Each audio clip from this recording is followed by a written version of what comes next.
Is everyone ready to get started? It's 7 o'clock. Just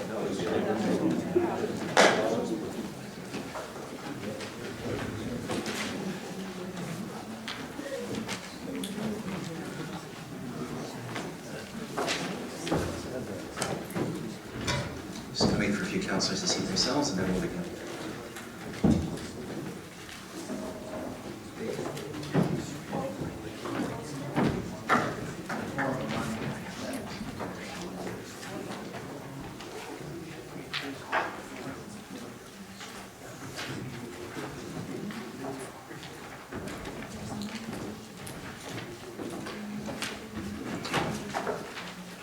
Meeting of Saanich Council to order on Monday, September 14th. Welcome to everyone. We're going to start off with the council meeting, and as often is the case on Monday nights, we'll continue with the committee of the whole, and at that time I'll invite Councillor Murdoch to sit in the chair, and he will chair that portion of the meeting.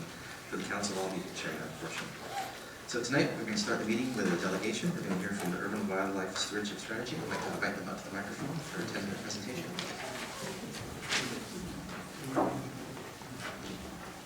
Thank you, Mayor and Council. My name is Brian Gates. I'm the president of the Urban Wildlife Stewardship Society. I'm a resident of Oak Bay for a long time and a retired professional biologist. Our society is offering an alternative program to lethal culls of deer, like that was conducted earlier this year in Oak Bay. No killing will be involved. We're using a combined knowledge of a varied group of professionals. It will be a long-term program but calling upon up-to-date science. We especially want to work with the municipalities of the CRD. We seek to control and possibly reduce deer numbers, to inform the public about urban deer, to gather biological facts about these deer, to reduce neighbor versus neighbor unrest, and to reduce conflicts between deer and drivers and deer and gardeners. Like Oak Bay's pilot project, ours will be a pilot in the first year. Oak Bay and Saanich share an advantage, a community with limited municipal boundaries that intersect and water boundaries that confine deer. We've pulled together an impressive variety of professionals with experience in biology, economics, education, veterinary medicine, etc. And our board of directors, all from Oak Bay, again, come to us with varied knowledge and expertise. We have formed a science advisory group to advise our board and consultants, including a retired Deputy Minister of the Environment in British Columbia, retired Director of Wildlife Research in BC, a resource economist, and a practicing veterinarian. Additional advice will be included for us by Dr. Helen Schwantze, the provincial veterinarian, and Steve McCarroll, beside me here, is advising on financial matters. To achieve our objectives scientifically and humanely, we will address one of the 4 determining factors in any wildlife population, that is births. All populations are regulated by 4 factors: births, deaths, in-migration, and out-migration. And we're convinced that the number of deer that move in and out of municipalities is relatively limited, more or less confined to the bucks. The females appear to be very stationary, and so we'll look to control births among established deer. By doing so, we'll reduce annual recruitment to the population. How many fawns are born each year? What is their survival rate, their dispersal patterns, and related scientific factors that will add to our knowledge of urban deer. And key among this, can we reduce annual recruitment by blocking pregnancy? The tool we'll use is called STAVAC. It's an immunocontraceptive developed in Canada and administered by vaccination. It involves an injection of a foreign protein into the female deer. The female then develops antibodies that block fertilization.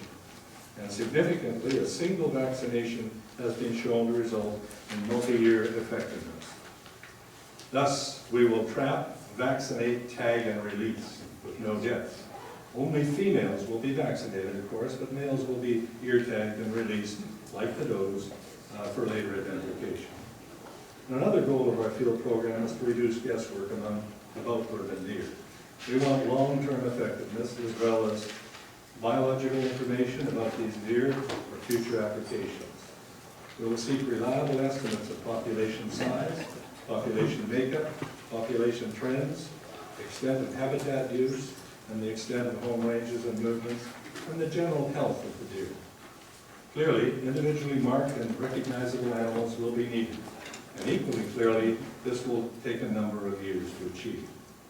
The HESA report, which you probably have seen in your negotiations, says that there are no easy answers. One of the reasons is, for us, our ability to trap and treat a sufficient number of deer, female deer, to be limiting. It may be limiting, rather. This will be a critical issue. We have confidence in Spayvac, the drug to be used, that has been tested and shown to be effective on James Island, the Esquimalt DND lands, in Maple Ridge, and in a few U.S. jurisdictions. With the use of an immunocontraceptive, HESI says, reducing the overall population numbers can be difficult, but potentially achievable over time. We want to try. We intend to start as soon as we receive both federal and provincial permits, as are now in the hands of the federal and provincial governments. We will work closely with government staff during the review of these applications. The federal permit would grant permission to administer a still experimental drug on wildlife. Optional seasons are available for trapping. Right now, for example, the pre-rut period, the pre-breeding period of September to mid-October, and then again late winter, perhaps February to April.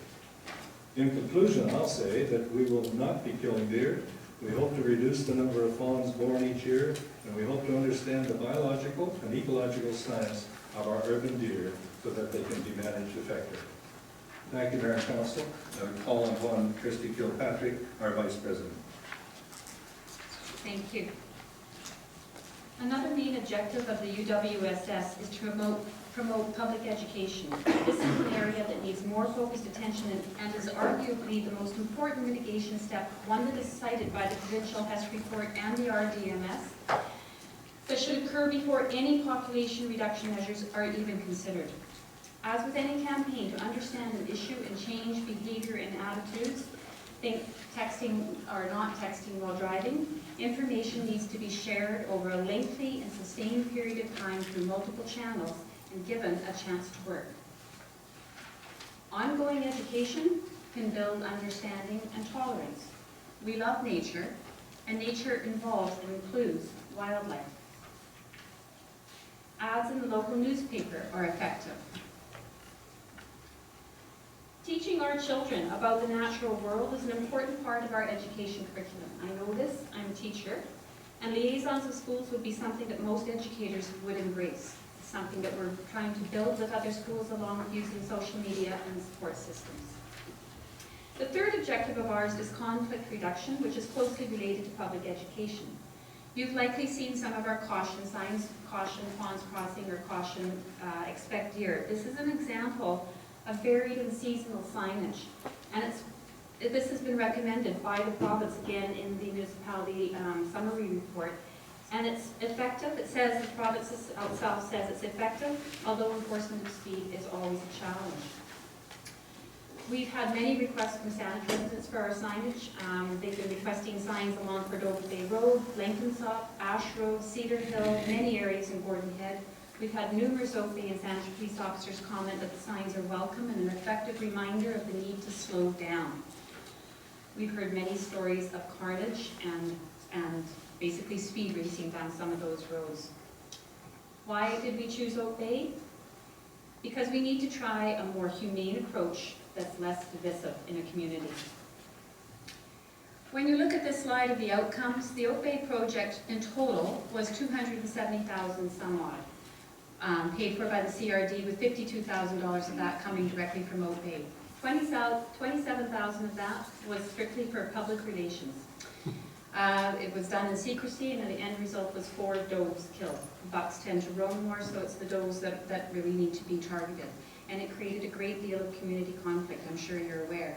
Our goal is approximately $60,000 and will include public education, the scientific count and other data, as Brian talked about, public participation, citizens' engagement in science, the potential to vaccinate 25 does. It is a win-win.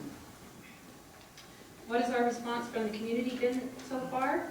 The UWSS is new. We launched in mid-April and we're making a difference. One of our most significant accomplishments, we believe, is the fact that the BCSPCA not only endorses us, they're choosing to work with us. We'll be hosting our first community workshop in Esquimalt on September 30th with the BCSPCA. Moving forward, how do we move forward? Well, by improved community education and by understanding the science behind urban deer. Effective collaboration. The BC Urban Ungulate Conflict Analysis, again, the summary report for municipalities states many communities in the United States where urban deer management has a longer history than in Canada are undertaking collaborative, community-based co-management processes which are usually perceived to be more appropriate, efficient, and equitable than traditional authoritative wildlife management approaches. We hope you will consider such an approach. Thank you very much. Steve and Carol is here to answer any questions regarding budget, and Brian and I are available to answer any questions that you may have as well. Thank you for your time. Great, we do have a few questions. I'd like to thank you for your presentation. They say that necessity is the mother of invention, but it must have taken a lot of effort to put this organization together.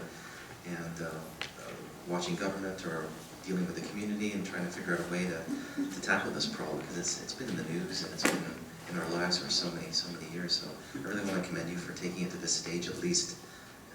I look forward to success. Councillor German has hand up. Thank you, Mr. Mayor. I had the benefit of this presentation at the Capital Regional District in the Planning, Transportation and Protective Services Committee. And I was extremely impressed with both the, I guess, the credentials of the individuals involved in this organization, and also with the very scientific, at least science-based and logical approach to deer management that they were suggesting. We have had in Saanich for quite some time issues around deer management, and I think our citizens are expecting us to find a way to move on, at least much more effectively than we have to date. And for that reason, I invited this particular organization to come and give a presentation to Council, and I want to thank them very much for doing so. Their current status at the CRD financially is that they requested a grant from the CRD. CRD not having any service for wildlife management and not having really a grants and aid program, we're unable to go through those channels, but a report is coming from CRD staff as to how CRD might partner with this or similar organizations in a non-grant type of process. Something like they have done with bullfrog management at the present time. I thought this would be a particular benefit to those on council who were not able to be at the CRD, and so very pleased that they were able to come forward, and I thank you for it. Thank you very much. Councillor Haynes? Thank you. I have a question if you'd like to stand up. Sorry for that. I won't repeat what's been said, except very pleased to see you here. If you check your RE, you'll see that I'm one of the early donors into your system there, and it's good to see you here at Saanich. But to be specific, do you have a particular ask to Saanich tonight, or it's just an information piece?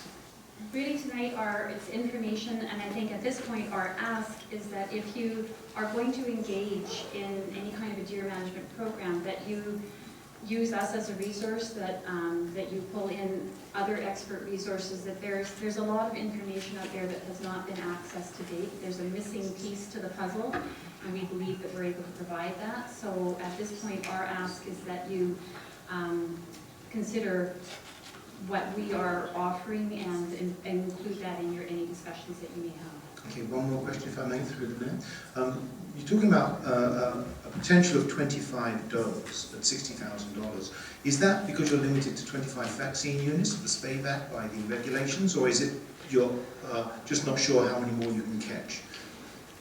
There's a variety of answers, and Brian Gates would be better able to answer that than I.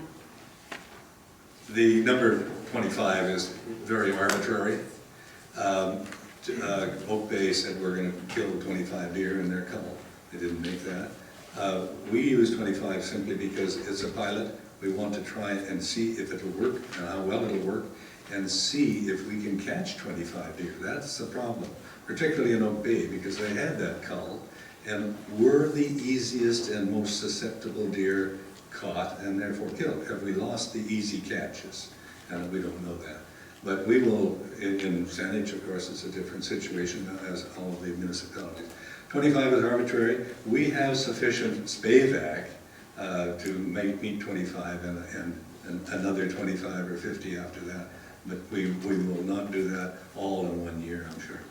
And the system of catching, is that the similar clover trap system? Yes, we've used the clover trap, which is a box net larger than a hockey goal that the deer are baited into. The trap door falls behind them. And they usually often sit there or stand there and keep eating. It's amazing.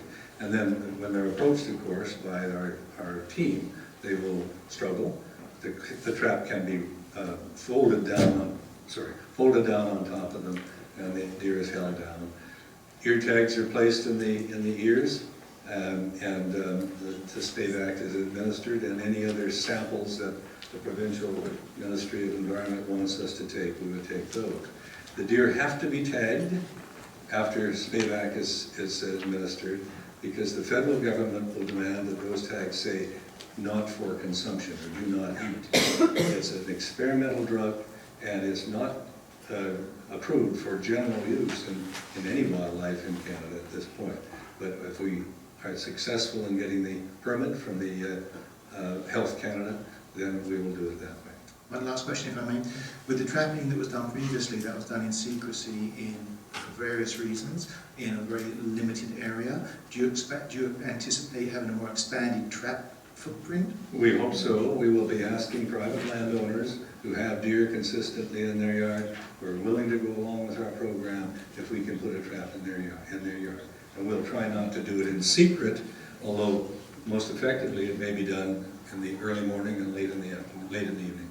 Thank you very much. Could I just add to that? I think it's also important to note that the concept of the modified clover traps, a lot of controversy over the capturing of the deer that way.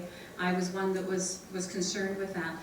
The difference, I believe, is experienced wildlife biologists doing the field work who approach the traps very calmly, and at the end of it, the deer are released very carefully so that they don't rush out into traffic or anything like that. So it's the care because of the end result that's involved as well, and I think that's an important distinction.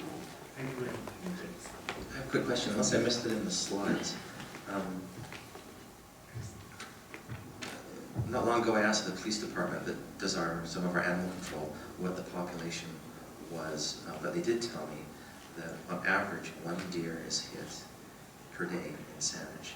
Do you have any statistics, any ideas how many does there are? Because I don't know how many fawns are getting hit, does, bucks, and so forth. 1 deer in 6. I didn't hear what you said, Mary. On average, 1 per day in Saanich Is killed? is killed by car. Nobody wants that. We don't want that. Nobody wants the risk of going off the road and hitting a child or something like that in order to miss a deer. Or in order to miss a deer. So what we're trying to do is take a non-lethal approach to reducing the population, or at least controlling it. Is it out of hand? Are there too many deer? For the average person, 1's too many, maybe, because I'm a gardener, maybe, and I don't want a deer. When you consider Winnipeg, Manitoba, the one young woman who's doing her PhD studies there says that in some areas people have as many as 40 deer in their yard, because those people are feeding deer, by the way. And so we're not promoting that at all.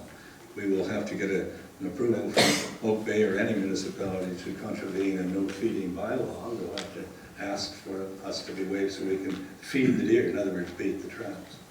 But we don't know. Oak Bay doesn't know. Nobody knows how many deer there are in any municipality. That's why we want to trap them, tag them, and then follow them. In other words, I've done this myself with deer. You trap them, you tag them, and then you do a series of counts for a year or 2 years after that, maybe, and looking for the number of untagged to tagged deer. It's a simple ratio then to give you a fairly accurate estimate of the total population. You can't do it, to my knowledge. I'm a professional biologist who studied this animal on this island, and I don't know of any other way to do it effectively. Thank you. Councillor Workman, you still have a question? Okay. Councillor Plant? Thank you very much. My apologies. Thank you. It's flashing. I'm just going to use my voice and I'll use. I can hear you. Okay, those more people in the background. Thank you, Mr. Mayor. Through you to the presenter. I'm just curious to know, you indicated during your presentation that it was a multi-year effectiveness. Can you give me the parameters of what that term multi-year means? If it goes well in the first year, we'd like to do it for 5 years. No, my apologies. I'm speaking to the vaccination itself. You said it has a Oh, multi-year yes, effectiveness. okay. Well, the work that's been done with Spayback has shown to be effective for up to 5 or 6 years on most individuals. Now, there are going to be some that don't last that long, but it is a multi-year effectiveness. One vaccination may last up to 4 or 5 years, which could be the life of that average doe, because they're not going to live to be 20 years. It's an extremely rare animal that you see that's 10 years old, really. And then with the traffic problems in these communities, they're under risk. You probably heard that the little buck deer in Vancouver at Stanley Park was killed last night by traffic. So the question I would have then is the doe once again fertile after this vaccination? She may be then, yes. Okay. But as I say, that may be the lifespan of the animal too. Well, since I've got the floor, I'll just ask quickly. What is the cost for a fix, excuse the expression, or a The dose of Spayback? Yeah, Well- no. If you tranquilize the animal and are able to then give it the vaccine, Yes. what would be the cost of, instead of doing that, spaying the doe, if that's the expression, or Oh, okay. In other words, surgical spaying of the females. as opposed to? First of all, you're going to have to capture them. You're going to have to sedate them. You're going to have to transport them to a place where they can be surgically Yes, treated. I'm aware of that. I don't know the numbers associated with that, but I'll be quite confident to say that our system would be a lot cheaper. Okay, that's what I would want to know eventually. Thank you. Seeing no more questions, again, I want to thank you for Thank you. proposing to take on the pilot, and thanks again to Thank you, Mayor Council. Councilor Dermott for inviting you here.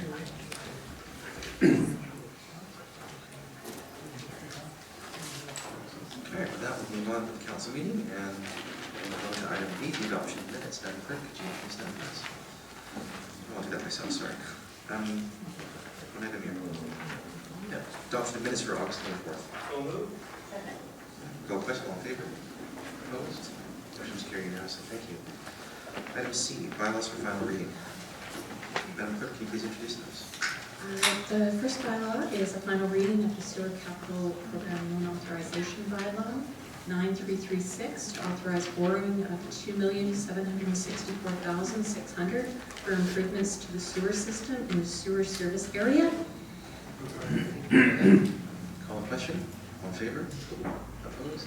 Motion's carried unanimously. Thank you. Next item, please. The second bylaw is final reading of the Storm Drainage Capital Program Loan Authorization Bylaw 9337 to authorize borrowing of $1,500,000 for improvements to the storm drainage system. Call a question, all in favor? Opposed? Motion's carried unanimously. Thank you. Next item, please. The third bylaw is final reading of the Transportation Capital Projects Loan Authorization Bylaw 9338 to authorize borrowing of $2,800,000 for improvements to transportation infrastructure. Okay, seconded by Councilor Sanders. Call the question, all in favor? Opposed? Motion's carried unanimously. Thank you. And last item, under C. The final reading of the Parks Capital Projects Loan Authorization Bylaw 9339 to authorize borrowing of $1 million for park infrastructure improvements. Call the question, all in favor? Opposed? Motion's carried unanimously. Thank you. All right, with that, with that, we'll move on to the public input section. This is where you can come up to the microphone and speak to some items on the agenda. If you don't have a copy of the agenda in front of you, the items we have are the Cedarville Golf Course updates, under recommendations from committees, community grants and program review, utility billing penalties follow-up, local area plan updates, and some reports from council members' community contributions. If you could hold your comments for the committee of the whole for those items, that'd be most appreciated. With that, I'll invite the first person to speak. Good evening, Mayor and Council. My name is John Schmuck, 1180 Rock Street. I'm president of the Quadra Cedar Hill Community Association. Now, I hope I didn't misunderstand what you said there. I want to speak on item F number 3, local area plan updates. that the council consider allocating adequate manpower and resources to the planning department for the updating of local area plans. So, first of all, I want to congratulate you guys in New City. This is the first time I've stood in front. Most of the time I come to these meetings, I can't see half of you, so now I can see all of you, you're elevated, that's very good. But anyhow, the biggest issue that we had is we'd like to see the timelines compressed. These things are all taking too long, and the dramatic example I'll use for that is Shelburne Valley. We're in year number 6 for that review, and I think the final report still has to come back to you. So it's far too long. It's far too long, and I think there were 42 meetings, if I'm correct, on that particular one. Even the reporting back on the local area plan community consultation, we started that 2 years ago. So everything is just taking too long, and really hope that folks will add the resources that planning appears to need in order to do this more expeditiously. Thank you. Thank you.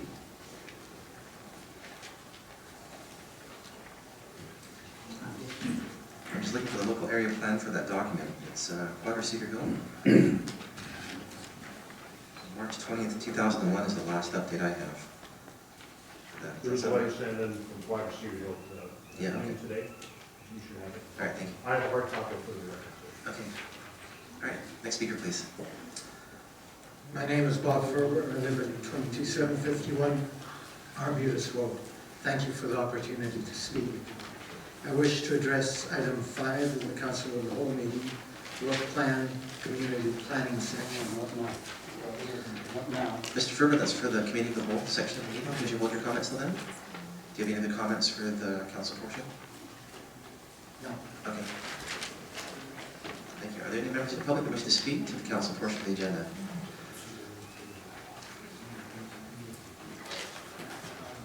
Good evening, Mr. Mayor, Hello. councilors, and staff members.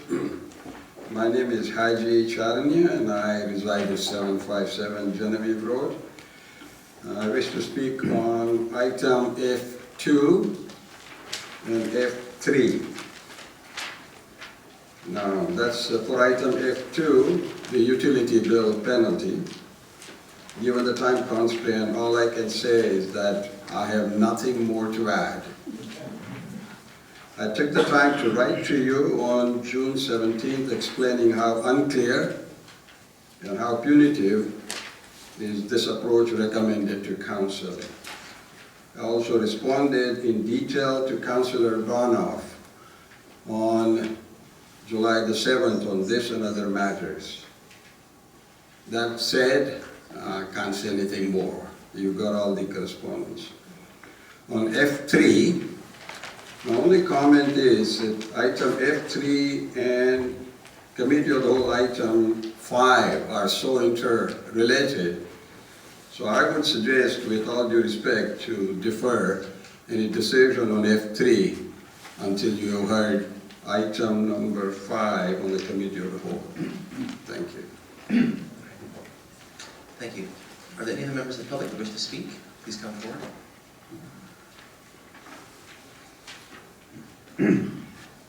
Good evening, Council Mayor. I'm Rob Wixon, President of Gorge Telecom Community Association. I live at 2836 Inez Drive. I'm just going to look at item 3. First of all, I have to echo what this previous speaker said.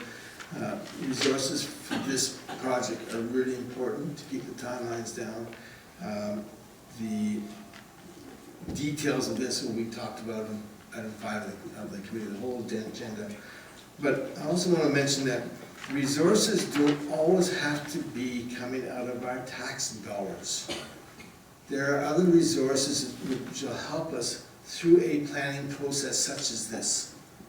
We've availed ourselves of those kinds of resources in the past, and it's worked very well. Matter of fact, when we tried to get our action plan completed through the Senate staffing process, we were going nowhere.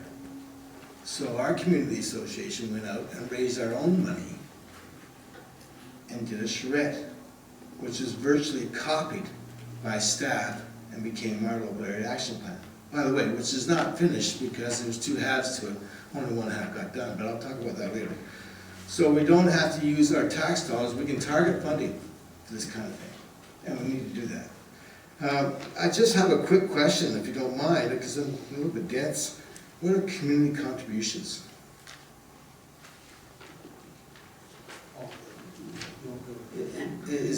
what's the definition of that? I just don't Well, understand. it's, if I could, Mr. Mayor. Go ahead, Councilor Brown. It's defined in different ways, but the ministry actually came up with guidelines in 2014. Yes. So in some areas, it's called community amenity contributions, and Okay. others, it's just community contributions. Gotcha, thank you. Great, thank you. Next speaker, please. Welcome back. Thank you. Marlene Bergstrom, President, Mount Tommy Community Association, 1735 Kingsbury Crescent, on item 3, F3. Just to comment about efficiencies in manpower and resources, we feel that with the local area plan, the action plans and item 5 should have all been at the same time. That is inefficiency of resources. So in the future, and I'll talk more about it in item 5, but I think going forward for any other action plans or studies that are going to be done through SANAGE to ensure that all the departments can make sure that they're all on the same timeline. Thank you. All right, thanks. Next speaker, please.